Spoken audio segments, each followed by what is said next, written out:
So, Peter, yesterday I found out that my fifth great-grandfather, Colin Thomas, went to prison or did something. It said 12 months for felonies. And I have to say, I was completely shocked, but my gut instinct just straight away said, no, there's no way. He's an innocent man. Innocent man. What has he done? OK, was he innocent? That's the question. Yes. Let's go. We're going to have to go back a bit. A felony means it's a crime that you get tried in a jury court for, so it's a major crime. To do that, I need to take you back to a couple of documents that were several years before 1806, when he ended up in court. So I'm going to start you off with a document here, which is an apprentice indenture. And have a look, and the story will begin to reveal itself. Between Deborah Thomas of the borough of Truro. There's his mum.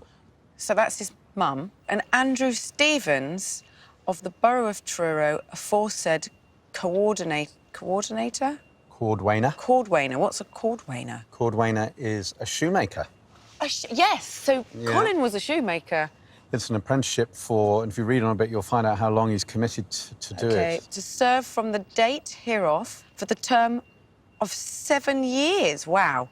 To be fully complete and ended. So he can't go away at all without his master's permission. Oh, this is interesting. Look. Ale houses he shall not frequent. No, he's not allowed in the pub, basically. No pub. Oh, no, I've completely lost my place. Right, so his secrets keep. Keep, and all all his lawful commands. In other words, he's under the hammer at all times. At all times, readily do and obey. Gosh, I mean, it sounds very strict. You're bound in. The master feeds you, and effectively you are in his household and under his control for the rest of your 7 years. I mean, the master would be able to correct him, i.e. punish him, corporal punishment. Occasionally, there are cases in the 18th century when apprentices are beaten to death. So let's just work out how old he is, first of all, when he gets it. Well, yesterday, on the 1841 census, he was 50. So that means he was born in 1790. 1790, yep. So this is 1800. So he's 10. He's only 10 when he's going into this. That's the same age as Lexi, my daughter. I still feel like it's not going to... I think he was still a good person. Right, I kind of have a suspicion now what I think. Well, let's have a look and see what might have happened to him. And what's this? What's that? Yes, now, this is interesting here because this is the Royal Marine descriptive register of people that they recruited. Recruits like Colin were tempted into the Royal Marines with the promise of the King's Shilling, a cash bounty which they received on joining up. There he is. You got him. Double L, Colin. Yeah. Colin Thomas. 20th September, 1805. OK, so he was 17. Oh, no, hang on. In 1805...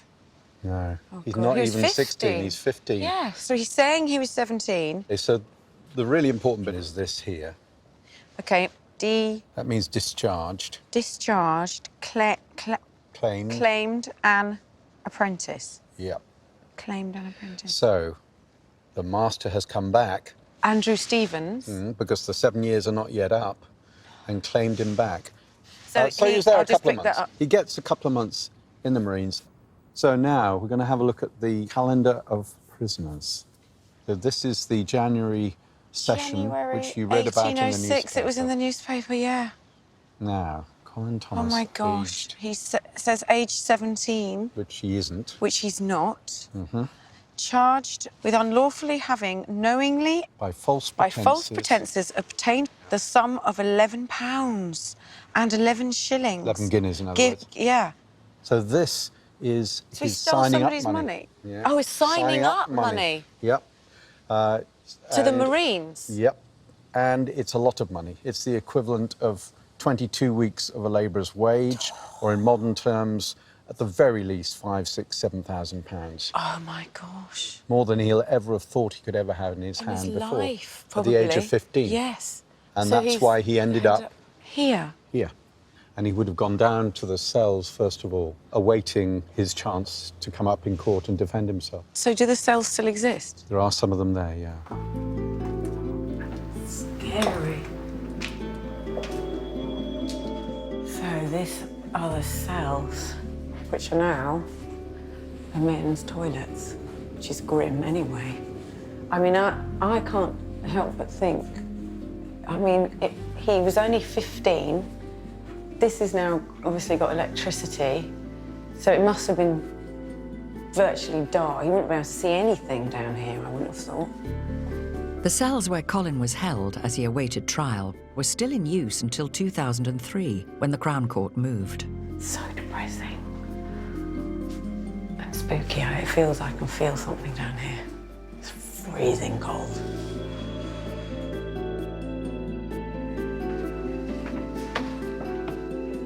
Crime and punishment expert Professor Barry Godfrey is waiting for Amanda. Welcome Nice to to the meet you. Exeter courtroom. Amazing place, isn't it? Gosh, yeah, I mean, it's massive. That's where the judges would have sat, resplendent in their scarlet robes, literally looking down on Colin. 15-year-old Colin. He's 15, but he's an adult in the eyes of the law. Really? So this is where Colin would have stood 200 years ago, just exactly where you're standing now. Colin. And this is the document that we have that describes what happened on that occasion. Gosh. So there's his name, Colin Thomas. OK. See here, this is what he's charged with. Well knowing himself, the said Colin Thomas to be an apprentice and as such not an eligible or proper person to enlist to serve our said Lord the King as a private soldier, but being, oh my gosh, look at that, but being an evil disposed person, evil. Yeah, well, he's taken the money, but he's not going to provide the service. Yes, but he tried. They came to get him back. He tried, he wanted to serve, but he's not free to serve. He belongs to his master. And why... I mean, the thing that I keep wanting to ask is it said that he'd served almost 5.5 years of his apprenticeship, but he only had to do 7. Yep. So what person in their right mind? Somebody who's very miserable, someone who's being Okay. ill-treated, maybe somebody who wants to go off and be a swashbuckling hero and serve the king. So adventure. Maybe adventure. And that's why he lied about his age. Well, we can see here, actually, in another document, what does happen to him. Ah, here we go. Colin Thomas, God, this writing.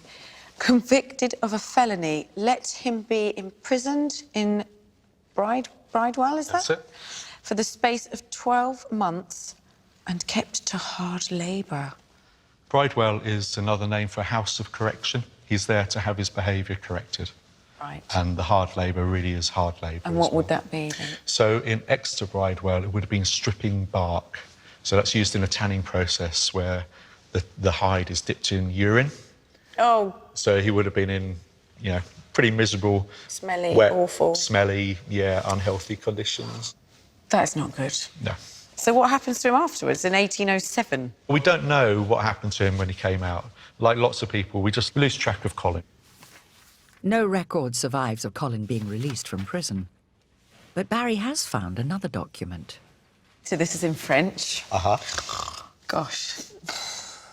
Why didn't I listen very much to my French? Here we go. I can actually, that's basically English. Acte de mariage. Marriage? Marriage. Absolutely. Act of marriage. Something a little bit more pleasant for Colin is... So how much longer after he left prison is this? This is about 10 years. 10 years? 10 years we lose track of Colin, and then he turns up here. Oh, and look, hang on.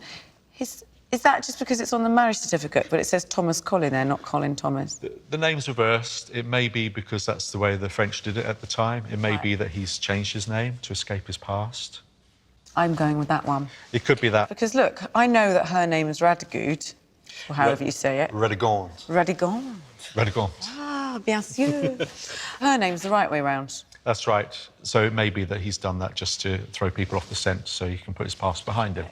And that must be her surname, Chabonnel, which was what eluded my mum. And why, this is the point she got completely stuck. We also know where they married as well. Oh, my God, where? That's really tricky to read. A? Is that an A or a C? That's A, in Cordreau. Cordreau. Yeah. Cordreau. Your accent's a bit better. than that. Cordreau. Yeah. That's a nice village southeast of Bordeaux. That is even better. Yeah.